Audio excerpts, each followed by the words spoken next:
Всем привет, с вами Злой Конглеон. Давно меня не было. Прошу прощения за долгое отсутствие. Пока у меня был переезд, потом много работы, куча дел. Сейчас уже в итоге 31 декабря, на кону Новый год. В Корее, как вы знаете, как такового Нового года нету. Новый год здесь восточный наступает. Нынче он наступает что-то в середине февраля, 14 февраля что ли. Но мы русскоязычные по традиции, конечно же, мы отмечаем все равно свой Новый год. С 31 на 1 января. И сегодня в процессе мы с вами пообщаемся. Вообще я вам что-то расскажу о своей жизни, как говорится. И сегодня мы с вами приготовим вариацию, так скажем, селедки под шубой, но с красной рыбкой. С красной рыбкой. Ну, не знаю, я думаю, в конце как-нибудь дадим название этому салату. Какая-нибудь тоже это будет шубка. Вот. Основные ингредиенты, которые нам нужны. Все те же самые. Свекла, морковь, картофель, яйца, лук и, впрочем, сама рыба. Соответственно, морковь, картофель и свеклу я уже отварил. Яйца тоже. Вот такая у меня штучка есть. Это типа вот как поднос. Корейский такой красивый. Я попробую прямо вот здесь, в центре, как-то выложить вот этот салат. Не знаю, получится, нет, вот так его выложить слоями. Охота, чтобы еще слои было видно, чтобы была прям красота. Не знаю, насколько это красиво получится. Ну, в общем, будем пробовать. Нам нужна терка. И получается, на крупной терке первым слоем мы будем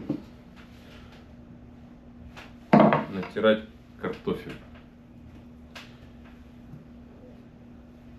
Картофель нынче у меня вот мелкий. Потихоньку, помаленьку будем натирать картофель. Так, что вам рассказать-то? Нынче в Корее до сих пор идут дожди, не поверите. Месяц зимы уже прошел, но дождь буквально последний раз был вот пару дней назад. Сейчас вот на Новый год немного похолодало, до минус, наверное, минус 10, минус 13. Я живу в районе, в провинции Кёнгидо. Здесь, ну, недалеко от столицы, так скажем. Недалеко от Сеула. На юге, конечно, там потеплее. Переезд, сами знаете, переезд хуже пожара. Поэтому, когда ты только приехал, я вот вспоминаю свои годы ранние, когда только ты приехал в Корею, когда у тебя из вещей одна сумка, один чемодан. И ты очень мобильный. То есть ты в любое время, как говорится, в любое место можешь просто взять и сорваться. То есть тебе там, тебе собраться, грубо говоря, там 10 минут, да, собрать все свои вещи. Но когда ты живешь в Корее уже довольно долгий срок, ты обрастаешь вещами, громоздкими вещами, мебелью, возможно, техникой. И становишься нифига не мобильный. То есть уже подорваться тебе куда-то там, как говорится, где-то, например, попалась хорошая работа, и тебе вот надо куда-то переехать, это уже проблема. Это уже проблема, потому что, ну вот у меня, что у меня есть? У меня есть там большой телевизор, у меня есть там большой хороший матрас, там комод от телевизора, вещей, пару сумок вещей, посуды, кухонные утвари, опять же, там кастрюли всякие, тарелки, приправ у меня, я же люблю готовить, приправ у меня целый мешок, на холодильнике он стоит. Как бы, и все это, конечно, в две руки не схватишь. точно не схватишь в 2 руки. Поэтому, конечно, переезд, ну, это прям такое дело. То есть его там откладываешь до последнего, откладываешь, уже там, если совсем уже моя прошлая квартира была настолько хреновой, настолько плохой, что уже пришлось. Ну и конечно же, в Корее идеально, конечно, жить там, где удобнее всего тебе добираться до работы. Это естественно. Поэтому, если работа у тебя постоянная, то, конечно же, ты просто обязан жить, ну, где-то рядом с этой работой. Либо, чтобы тебе добираться было, там, если ты на машине, у меня машины нету, у меня электровелосипед, я передвигаюсь на электровелосипеде. Вот. Ну, на работу, благо, меня забирают. Приезжают, забирают и привозят туда-сюда.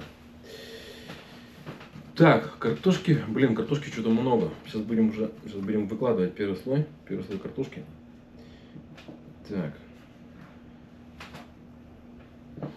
Так, руки я перед этим делом помыл, если что.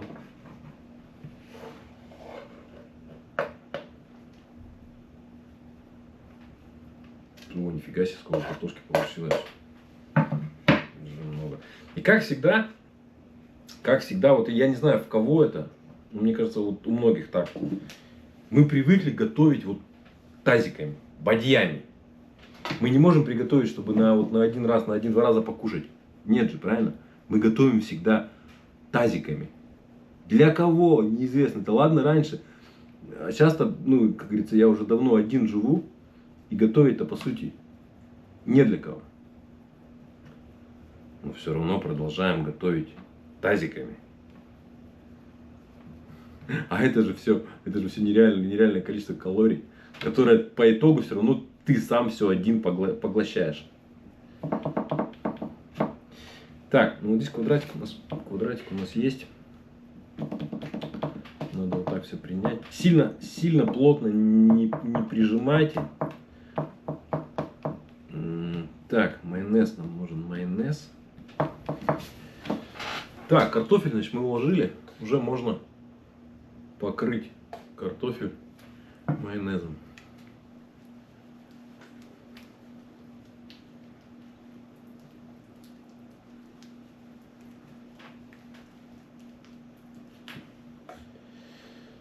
Так, ну и про лосось. Про корейский лосось. В Корее рыба, конечно, дорогая. Очень дорогая, я бы даже так сказал. Рыба стоит как говядина примерно. Ну, очень дорого. Вообще любая рыба. А лосось тем более. Я беру оптом. Поэтому выходит ну, гораздо дешевле. Гораздо дешевле, чем в магазине. Я беру сразу 9 килограмм коробку большую. Тогда выходит прям много.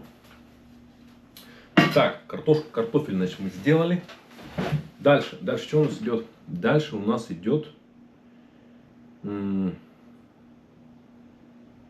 свеклу сделать вниз. Сделать свеклу на низ. Дальше мы сделаем, значит, свеклу.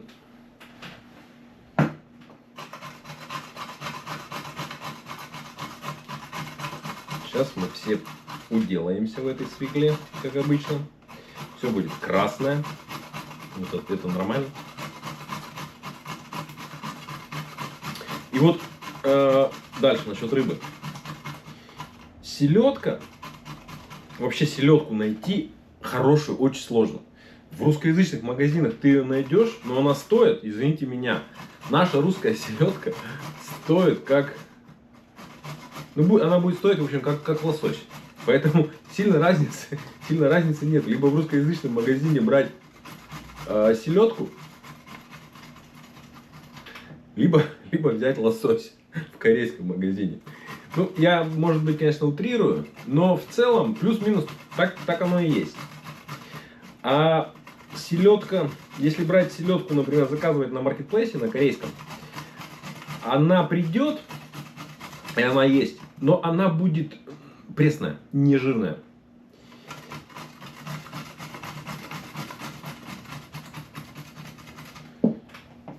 Селедка будет пресная.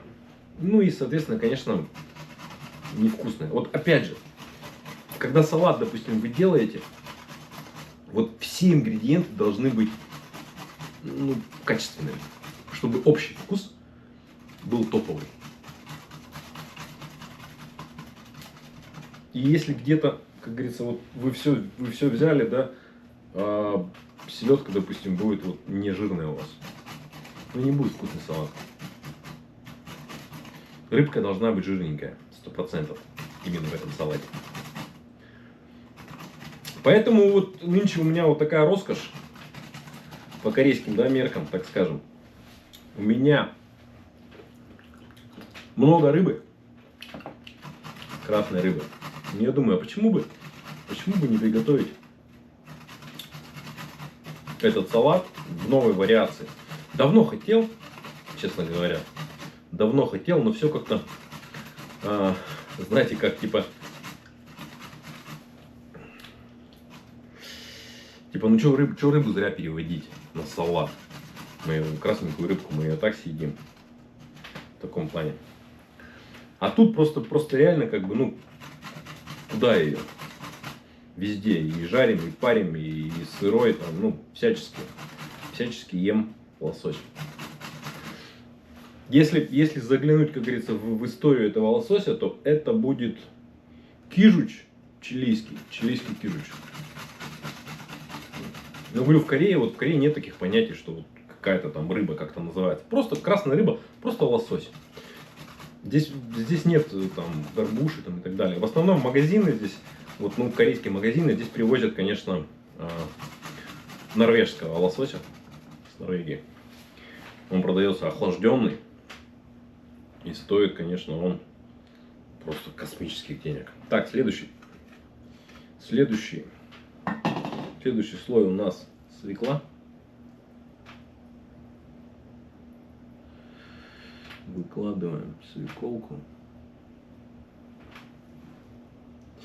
Чтобы вы примерно понимали, я вам даже скажу сейчас, сколько стоит, допустим, лосось. Ну, где-то 30 баксов за килограмм. Где-то вот такая цена у лосося в Корее.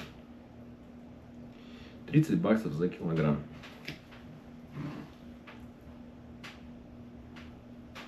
Я, правда, сейчас цены в России не знаю, сколько сейчас в России стоит лосось. Ну, тоже, я думаю, тоже в порядке. Но мне кажется, почему-то, дешевле. 30 баксов, потому что, это реально дорого. Так, свеколку мы положили. Для корейцев, конечно, это дикость, столько майонеза в одном блюде, тем более. Это просто не с ума сойдут. Так, дальше. Дальше мы берем яйца. Не, яйца сверху. Сейчас можно, наверное, лук. И потом рыба, да, пойдет. Так, лук. Режем лук, получается, просто мелко, да, мелким кубиком. Мелким кубиком режем лук. И не забудьте, всегда, когда вот используете свежий репчатый лук в салатах, не забывайте обязательно обдавать лук кипятком. Потому что лук бывает настолько сильный, настолько жесткий, что можно просто вот одной луковицей испортить общий вкус салата. Будет очень обидно.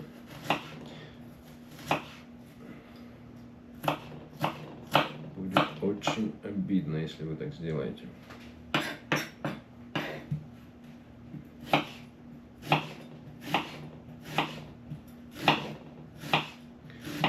Так что у нас в Корее как такового новогоднего настроения-то нету. Работа. Вот завтра, сегодня я работал, 31 декабря. Завтра у нас один день выходной. И все, в пятницу, уже 2 числа, я опять на работу. Все, кипяток, он убивает вот эту жесткость. И лук становится вполне себе адекватный.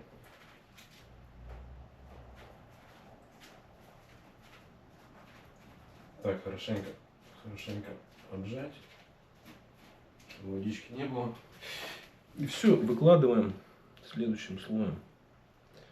Получается вот сюда. Ну да, блин, когда хреново, когда нету этой формы. У меня не оказалось, просто, вы меня простите, у меня не оказалось именно для этого салата блюда, да, так скажем. Ну, как говорится, что имеем, то имеем. Подручными средствами будем это все делать.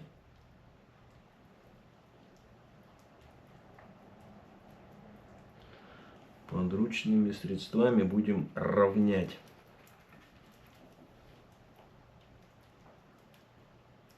Так, слой лука положили.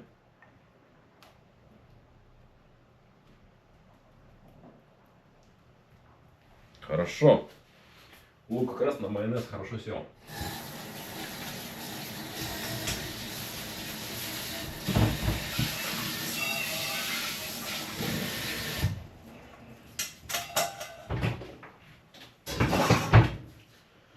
Лук на майонез сел хорошо. Так, ну, пользуясь случаем, хочу поздравить вас всех с Новым годом, с новым 2026 годом. Что пожелать? Пожелать хочу мира. Мира во всех смыслах. Вы сами понимаете, о чем идет речь. Мирного неба мы все хотим. Здоровья. Опять же, здоровья каждому из вас. Чтобы были все богатырями. И как можно больше хочу пожелать, как можно больше, чтобы вы уделяли время своим родным и близким. Потому что все мы не вечны. Все мы не вечны. И порой мы так как-то пренебрежительно, что ли, относимся вот этим временем, вот этими разговорами о важном, может быть. Так ударяемся мы в свою там карьеру, в свою работу. И так мало времени проводим, беседуем со своими родными и близкими. Особенно пожилыми родными и близкими. Вот я хочу пожелать вам, чтобы вы в 2026 году максимально уделили им время. Потому что они не вечные. И будет очень больно, когда, не дай бог, вдруг их не станет. А вы так и не сказали какие-то главные ваши слова им. Ну и я думаю, что нам сидеть? Что нам сидеть на сухую?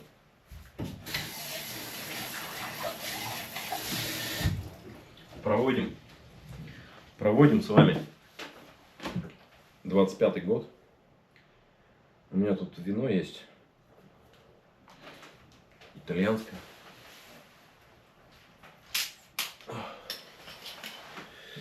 Проводим с вами 25-й год.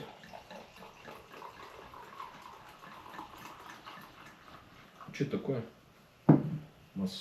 Москато. Москато.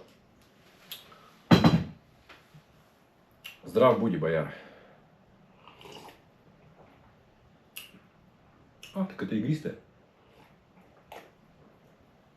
Вкусненько. Так, лук положили. Ну и теперь нужна рыбка. Нужна рыбка 100%. Значит, рыбка у нас, говорю, еще раз повторяю, тиша. Я солил ее сам. Рыбку нам нужно рубануть меленько. Меленько, просто мелкими кусочками. не совсем прям мелкими, чтобы прям в труху. Чтобы все-таки чувствовались кусочки. Кусочки все-таки чувствовались.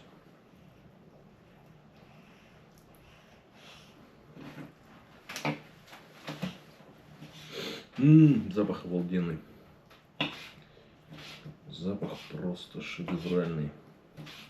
Не знаю, вот по мне, я лосось очень люблю. Я готов есть его каждый день.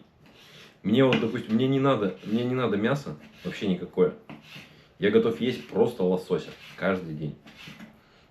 Я согласен.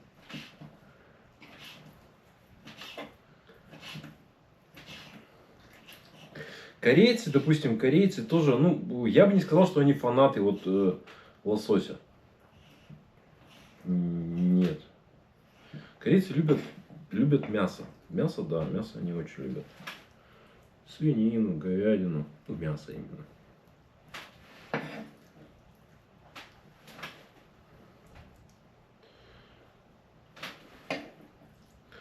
В плане рыбы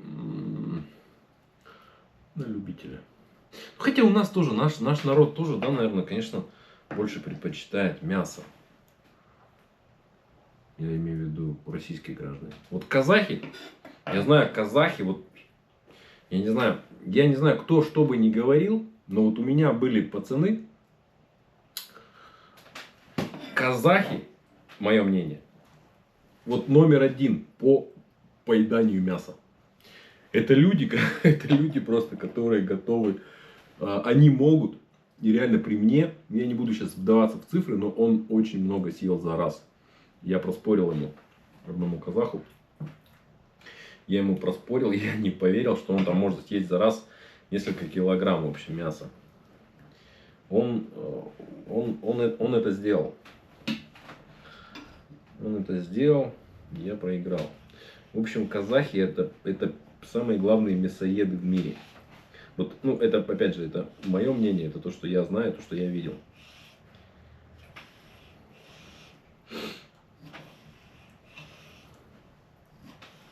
Я думаю, казахам им рыба, допустим, нафиг не нужна. Они здесь, я говорил уже про рыбу, они здесь, вот, русскоязычные там, корейцы, которые с Узбекистана, там, они кайфуют от сазана. Я уже как-то в своем видео говорил вот про сазана. Они реально, типа сазан, самая вкусная рыба. Я говорю, ну, вы извините меня, конечно, но мне, допустим, сазан, он мне даром не нужен. Я не считаю это какой-то там вкусной рыбой сазана. Абсолютно, абсолютно нет.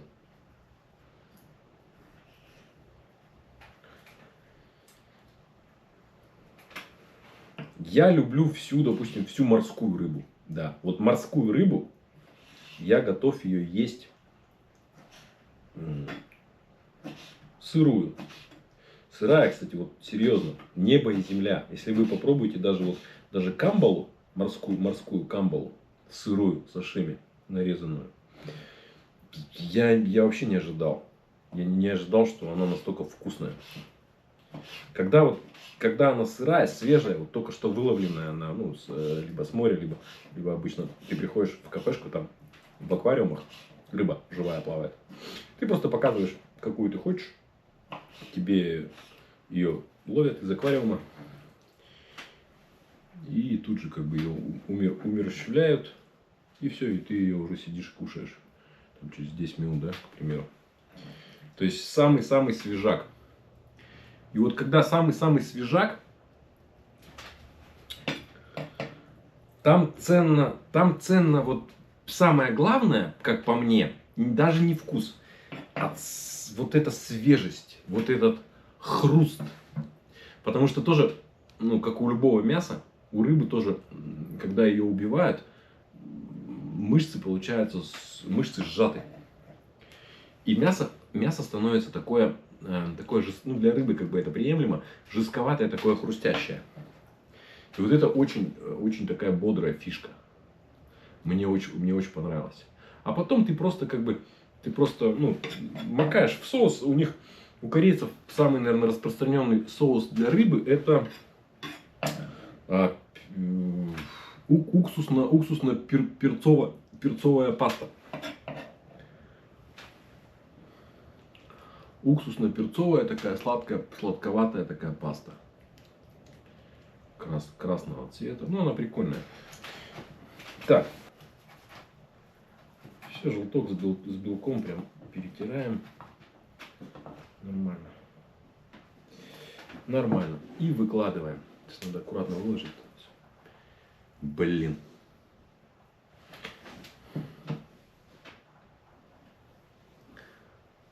Значит, оно рассыпется сейчас просто. Оно просто рассыпется. Мы знаете, как сделаем? Мы сразу добавляем в майонез, вот это тертое яйцо, мы добавляем в майонез. Чтобы, вы поняли, да, почему? Чтобы нам зафиксировать. Потому что оно сухое, оно рассыпется все и не зафиксируется. Сразу перемешиваем с майонезом.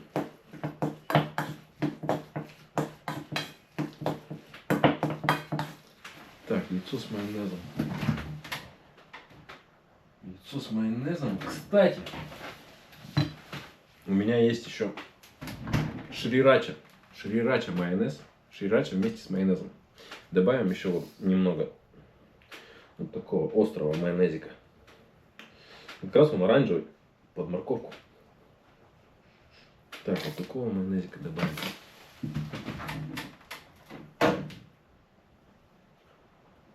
Так. Вот сейчас хорошо, сейчас консистенция хорошая. И выложится у нас вот это яйцо уже хорошо.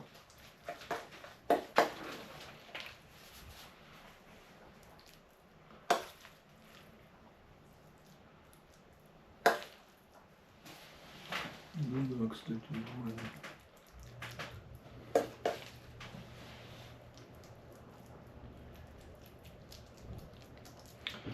Строим башню сегодня просто башню строим.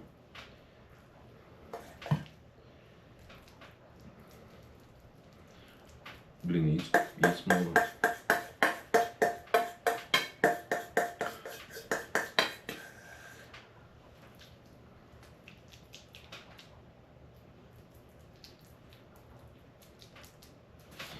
Так, все это распределяем равномерно.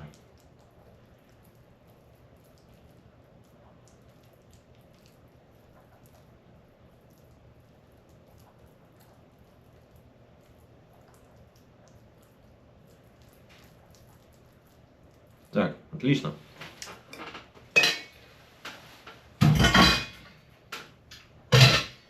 Отлично. И у нас осталась, получается, морковочка, да? Морковочку нам надо протереть, чтобы прям вот прям как шубка выглядела. Ну, получается, на мелкой терке нам ее надо протереть, морковочку. Получается так.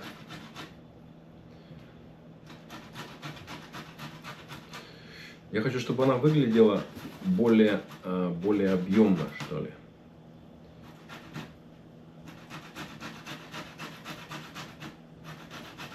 Не знаю, правда, что получится.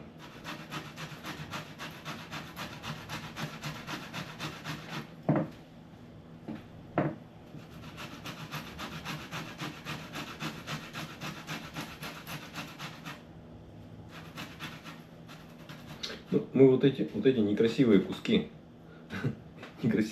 положим сюда снизу, получается. А именно шубку уже, я думаю, нам хватит, чтобы шубку сделать красивую именно сверху. Потому что не очень хорошо вареная морковка, конечно, трется на мелкой терке.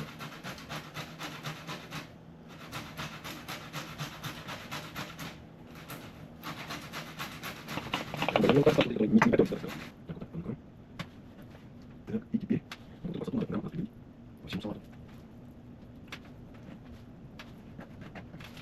Так, ничего такого не будет.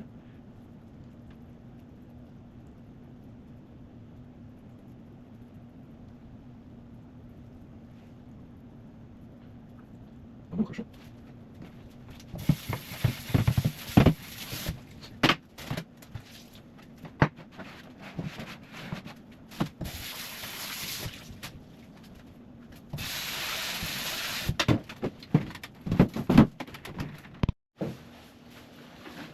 Так, все-таки финальный штрих. Я просто не могу сюда не добавить зелень, свою любимую. У меня это кинза, а вы можете добавить свою любимую. Потому что у кого-то укроп, у кого-то петрушка. Хотя много зелени тоже не нужно, потому что у нас тогда пропадает эффект вот этой шубы, да? Сделаем вот так, по центру. Немного по центру. Как ирокез такой. Зеленый новогодний ирокез на шубе, да? Вот таким образом. Так, и сейчас мы этот салат отправляем в холод. У меня есть, благо, у меня есть вон кладовка холодная. Я отправлю ее туда.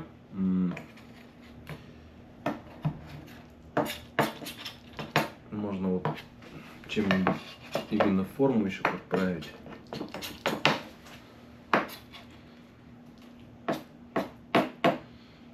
Я считаю, что мы очень хорошо это все сделали. Так, по соли, смотрите, по соли. У меня рыбка соленая, больше я ничего не солил. Вот. Но кому надо, кто знает, как бы, что будет не хватать соли, вы посолите лучше тогда яйца. Яйца, когда будете перемешивать с майонезом, присолите яйца. Если любите, как бы, побольше соли. Тут на вкус и цвет. Все, буквально на пару часов, на пару-тройку часов этот салат, чтобы он пропитался. И все, и приятного аппетита.